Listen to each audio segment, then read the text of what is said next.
Well, hello everybody, and welcome to this episode of G Bear's Off-Grid Ways, my homestead in the desert. Yeah, look at all the trails in the sky. They've been really working overtime here. Really doing a job of it. Hell, there's another one going right there. Yeah, so definitely going to have a change of weather next week, but that's good. Okay if it rains.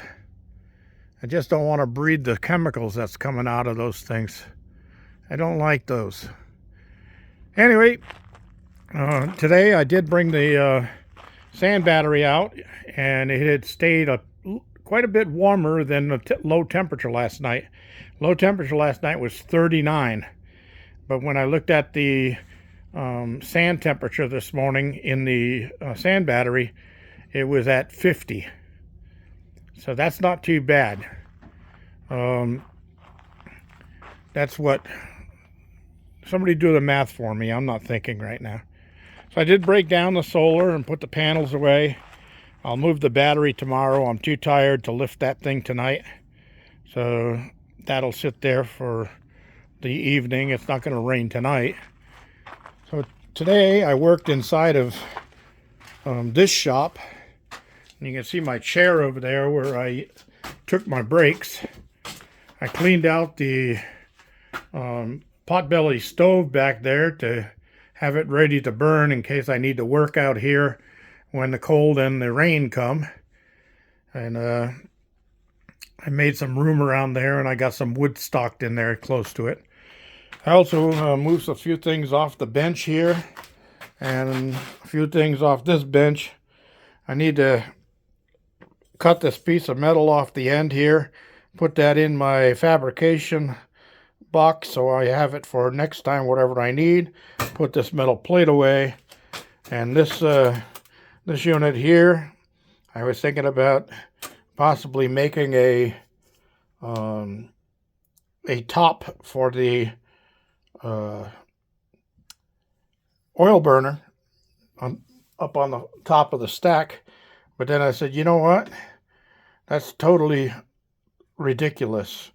I just go buy a roof jack for a 4-inch pipe at Home Depot next time, because I still have some money left on that gift card that I got for my birthday.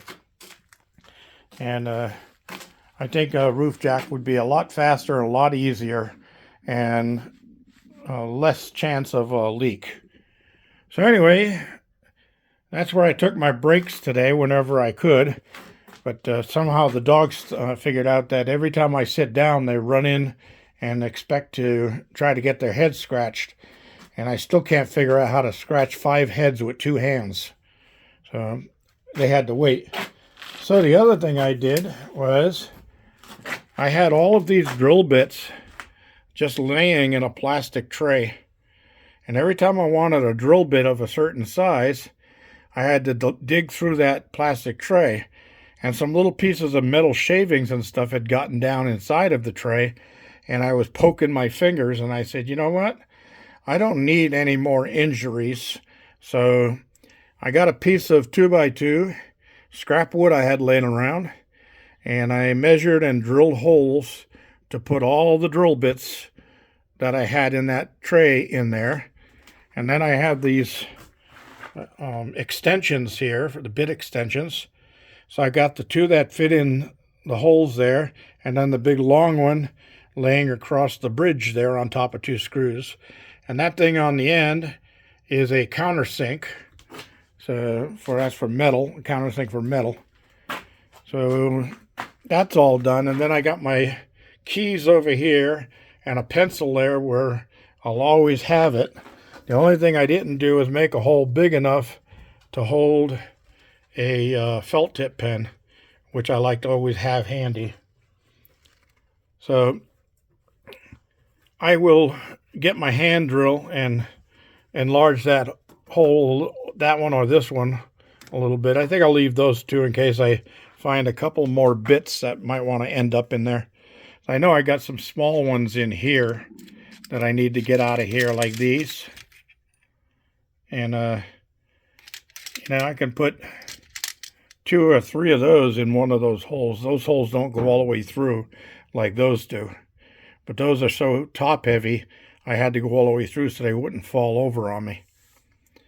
So that's my organization for the day. And I also had this magnetic light stuck on the wall back there. And what good is that doing? I don't need to look back there. So if I do, I just turn the light on and adjust it to point that way. So it's better if it's right here, so I know what I'm doing when I'm drilling on the drill bit. I can see where it's going. And I'll take that bit out. I got 2 trays up there of drill bits, and both of them are partials. So what I'm planning on doing is bringing those both down, sit down with a chair right here at this table, and then I'll load one of those boxes up with all good sharp bits. Make 1 out of 2, and then whatever's left, whatever bits are left, I'll put those in a snapshot box and put those in a drawer and mark it spare drill bits. So if I break a bit, I have an extra one. As that's my plan, and I'm sticking to it. So that being said, I'm gonna cut this one off and head inside. I'm gonna close up everything out here, head inside and have a nice cold bottle of water. And I slept really good last night. I put an extra blanket on the bed because I got my my heater set for the kitchen and living room area, and that keeps those up at like 70 degrees all day long and into the night. So I don't need 70 in the bedroom, but it's been dropping down to like 60 in the bedroom, 58 sometimes if it really gets cold outside.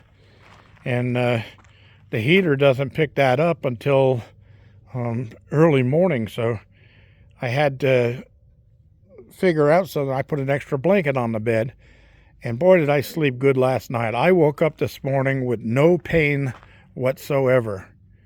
And I feel a little stressed right now because I spent way too much time out here today. But I'm feeling better every day, and the bed rest seems to be the key to getting better. So I'm going to cut my days shorter and take a couple of naps during the day and get some bit more extra bed rest to get off my feet. Apparently, being on my feet puts pressure on the spinal area where I'm feeling the pain. And that makes me think it's a pinched nerve or a slipped disc or something like that. So anyway, that's all I have, everybody. Thanks for joining me. Don't forget your thumbs up, share, and subscribe. Comments all the way down at the bottom. This is G Bear signing off.